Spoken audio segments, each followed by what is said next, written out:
এখানে শোল মাছ নিছি, এটাকে কেটে ধুয়ে চামড়াটা ছাড়িয়ে নিছি। এখন রান্না করব।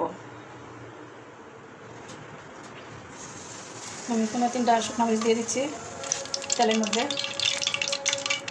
1 টেবিল চামচ রসুন আছে চটকে নেওয়া, আর এখানে মেথি আর মৌরি আছে 8 চামচ করে। মাছের তরকারির মধ্যে এটা দিলে তরকারিটা হয়ে গেল, মাছের গন্ধটাও থাকে না। এই জন্য সবসময় চেষ্টা করি মৌরি আর মেথিটা মাছের তরকারি দেওয়ার জন্য। গোস্তের তরকারি দেওয়া ভালো। রসুনটা লালচে হওয়া পর্যন্ত অপেক্ষা করবো। রসুন আর মরিচটা একটু লালচে কালার এসে গেছে। এখন আমি পেঁয়াজ দিয়ে দেবো। এখানে আমি পেঁয়াজটা একটু বেশি নিচ্ছি, 1 পরিমাণ, আর কিউব করে একটু বড় বড় করে কাটছি।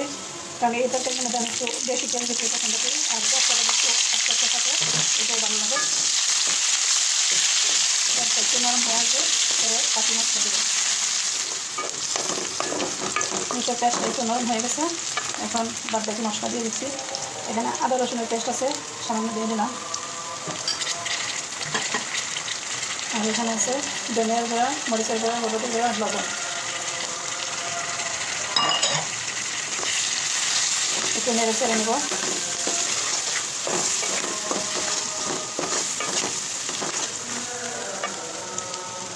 এখন সামান্য পানি দিয়ে দিব কষানোর জন্য।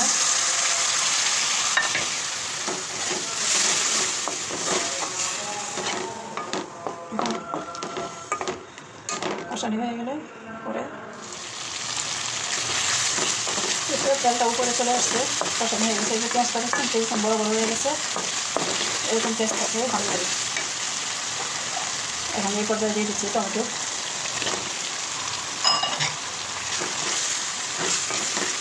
টমেটোটা একটু নরম হয়ে আসছে, পরে নাড়া দিয়ে দেবো।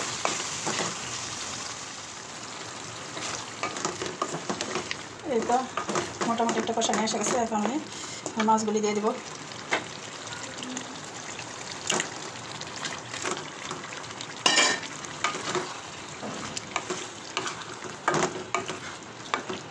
মাছগুলি নেড়েছে, এখন ঢাকনাটা একটু ডেকে দেবো।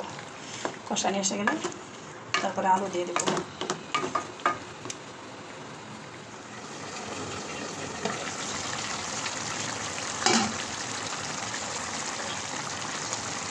মাছটা মোটামুটি কষানি এসে গেছে। মাছটাকে এইভাবে নাড়া যাবে না, নাড়লে হয়তো ভেঙে যাবে, একটু জায়গা দিতে হবে। আর এই পর্যায়ে আমি আলুটাও দিয়ে দিচ্ছি। এটা বয়েল করে নেওয়া আলু, লাল আলু, ছোটো ছোটো লাল আলু যেগুলো, ওইগুলো বয়েল করে ভেঙে নিয়েছি আমি। এখন আরও ডেকে দেবো 5 মিনিটের জন্য।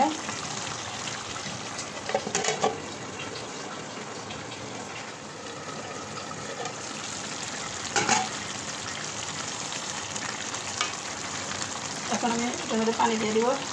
নাড়াচাড়া করলে মাছগুলো ভেঙে যাবে, যার জন্য আমি বেশি নাড়তেছি না, একটু জাঁকিয়ে দিচ্ছি। এখন আমি ঝোলটা দিয়ে দিচ্ছি।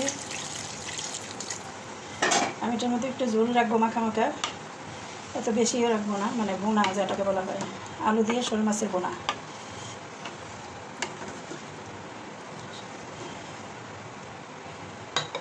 এখন আমি কাঁচামরিচ দিয়ে দিচ্ছি।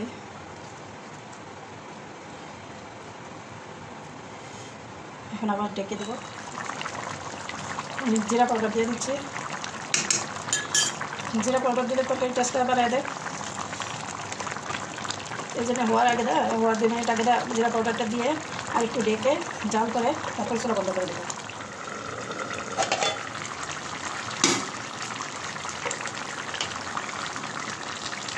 তো হয়ে গেছে তরকারি। এখন আমি চুলা বন্ধ করে দেবো।